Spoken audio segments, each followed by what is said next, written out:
Hey folks, it's the Red, and welcome back to the Crash Bandicoot Wrath of Cortex No Damage run. We are now beginning a new warp room today, and before we begin the next level, I just want to show that we do have the Death Tornado Spin in all of its former glory that we remember from Crash 3. So we can use it to spin longer, and we can use it to float over gaps, but we're not going to be seeing it in the next level because, well, it's going to be given to Coco. So, on we go to level 16, Avalanche. I'm sure I pronounced that one right. The Crash Bandicoot, eh? Oh, I've heard so much about you, and this is the hero I have to blow away? Ha! Seems like a bunch of hot air to me. And that was Lolo, the wind elemental mask in charge of the warp room that we're in right now. So we're going to be contending with her, at least I'm assuming it's a her, as we move on. Anyway, our first level here is another level very similar to Arctic Antics, except this one's a lot shorter. It has the same snow and ice mechanics that we saw before, and even has the same types of enemies that we saw in that level. Originally, this level was apparently going to be played with Crash, who would have a snowmobile for this stage. I'm assuming that it would have operated similarly to the Jeep does. But not too terribly much that we need to watch out for. Just got some penguins around here. Once again, when they're spinning, they'll just knock you around. And already here's our bonus room. Now, this bonus room is a little different from other ones because instead of going from left to right like they all usually do, this one goes from right to left. What a concept! Be careful of the explosions around here. There's plenty of nitro here that could, the hitboxes on them are a little weird, and also, Coco's skating animation is just silly. She looks like she's about to fall over.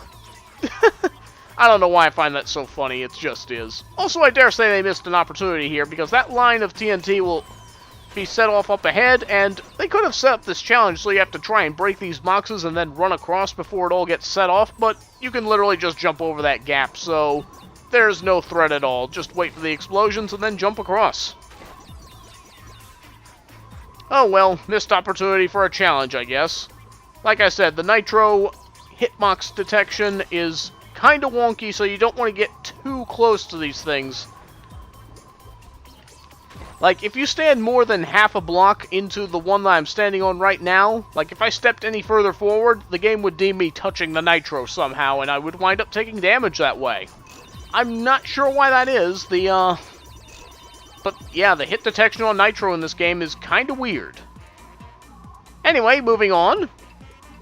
Fun fact about the background music in this level, it is basically a remade version of the Benny Hill theme. You might hear the resemblance.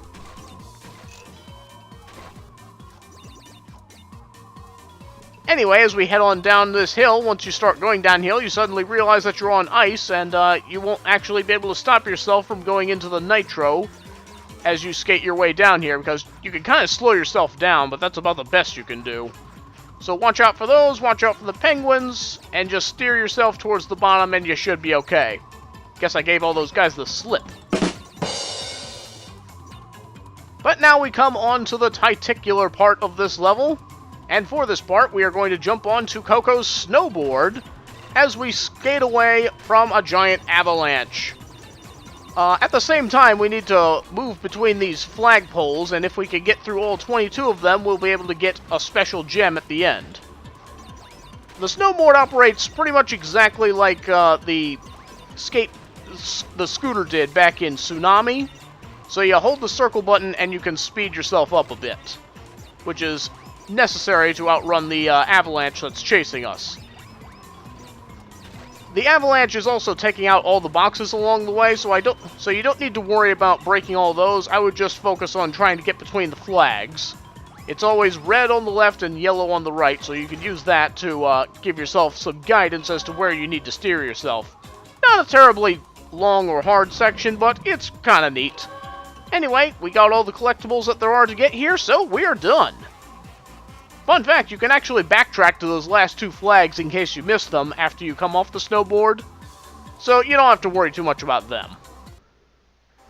And there we go! Avalanche is completed, and all collectibles, sans the relic of course, are done. So, that was a, like I said, pretty short, pretty fun level. Still, we have a few outtakes to look at. We'll have a look at those, and be sure to join us next time as we move on to level 17, Droid Void.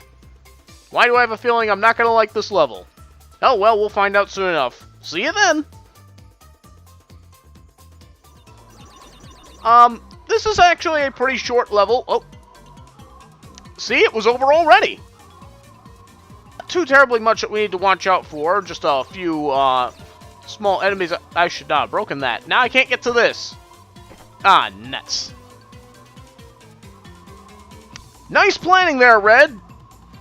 The Avalanche will catch up to you, and you will die. Oh, I just missed a flag. But yes, this is basically just a shortened version of... Oh. Okay. So, avoiding it isn't too hard. I say as I go straight into it.